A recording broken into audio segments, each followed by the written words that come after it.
Sir, আমি এখানে আর বলবো না। এই ঘটা খুব পাত দিচ্ছে, সেই তখন থেকে শুরু করেছে, শুধু পাত দিয়ে যাচ্ছে। স্যার, পাদ হলো মানব জাতির অত্যন্ত জরুরি একটি পন্থা। এটাকে চেপে রাখা ঠিক নয়। ও, ঘটা তোর চাচাতো ভাই বলে এই কথা বলছিস? হ্যাঁ, আর এটা যদি আমাদের ক্ষেত্রে হতো তাহলে কি হতো? এই, তোরা সব চুপ কর, আর একদম কথা বলবি না। স্যার, আমি বলি কি, আজকের ক্লাসটা এই পাদ নিয়ে আলোচনা হোক। কারণ পাদ সম্পর্কে অনেকেরই সঠিক ধারণা নাই, তাই এরকম উল্টোপাল্টা কথা বলে থাকে। আপনি আজকে পাদের উপকারিতা নিয়ে যদি আলোচনা করেন তাহলে কিন্তু ভালো হয়। আজকে স্যার অন্য পড়া পড়বো না, ঠিক আছে? এই, প্রথমে এই বল্টু বলতো পাদ কাকে বলে? স্যার, আমি স্যার পড়ে আসিনি, আপনি পটলাকে বলুন। এই সংজ্ঞাটা কি আমি বলবো স্যার? ঠিক আছে, ঘটা তুই বল। পাকস্থলীতে লুকিয়ে থাকা দুষ্টু বায়ু যে বিশেষ প্রক্রিয়ায় পায়ুপথ হইতে নির্গত হয় তাহাকে পাদ বলে। পাদ হচ্ছে মানব জাতির জন্য অত্যন্ত জরুরি একটি পন্থা। বাহ ঘটা, খুব ভালো সংজ্ঞা দিয়েছিস, খুব ভালো হয়েছে। এবারে পটলা বলতো পাদ কত প্রকার ও কি কি?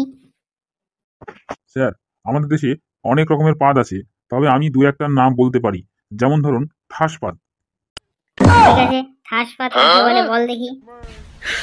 যে পাদ মানুষের আবেগ নিয়ে খেলা করে সেটাই হচ্ছে ঠাসপাদ। এইসব পাদগুলো সাধারণত হরেক রকম মন মাতানো সুরের সাথে নিজেদের আগমন ঘটায়। এই সমস্ত পাদে শব্দ দূষণ হয়, তবে বেশিরভাগ সময় মানুষ কিন্তু এই পাদে বিনোদিত হয়।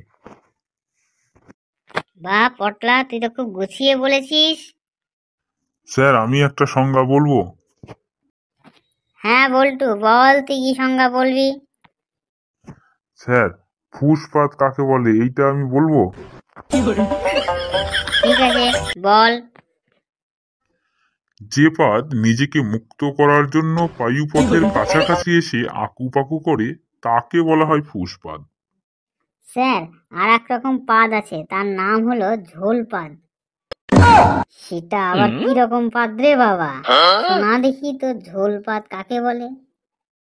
ঝোল পাদ হলো আসলে পাদ ও জলীয় বাষ্পের মিশ্রণে তৈরি হয়। পেটের অবস্থা যদি বেশি খারাপ থাকে তাহলে এই পাদের উৎপত্তি হয়। এই পাদকে আবার অনেকে ভয় পাদও বলে থাকে, কেননা এই পাদটি সংঘটিত হলে কাপড় চোপড় নষ্ট হয়ে যাওয়ার একটা ভয় থাকে। তার মানে বটা, তুই নিশ্চয়ই এখন ঝোল পাত্রাই দিয়েছিস। দেখ পটলা, তুই কিন্তু আমাকে এইভাবে ইনসাল্ট করতে পারিস না। এই, তোরা সব থাম। এবারে আমি তোদের দুটো পাদ সম্পর্কে বলবো। হ্যাঁ স্যার, বলুন স্যার, বলুন। শোন তাহলে, প্রথমেই যেটা বলবো সেটা হলো গরুম পাদ। তোরা কি শুনেছিস এই গরুম পাদ? যে পাদ বন্দুকের গুলির মতো আওয়াজ করিয়া বাহির হয় তাহাকে গরুম পাদ বলে। মোটা লোকেরা এই পাদ দিয়ে থাকে। আরেকটি হলো ককটেল পাদ। এর আওয়াজ শুনিয়া মনে হইবে আজ হরতাল, কিন্তু পাশের বাড়ির বুড়ো চাচা এইমাত্র তাহা রিলিজ করিলেন। এটাই হচ্ছে ককটেল পাদ। স্যার, আমার দাদুর কাছে শুনেছিলাম বাসুরিয়া পাদ বলে একটা পাদ আছে। আপনি কি জানেন এই পাদটা সম্পর্কে? এইটা সম্পর্কে আমি জানি স্যার। তাইলে তুই ক পটলা। এই পাদটি হলো মূলা খাওয়ার পর ইহা আরাম করিবার সময় বাঁশির সুরে বাহির হয়। কেহ কেহ ইহাকে রাগ পাদেন্দ্র বলিয়া ভুল করিয়া থাকে।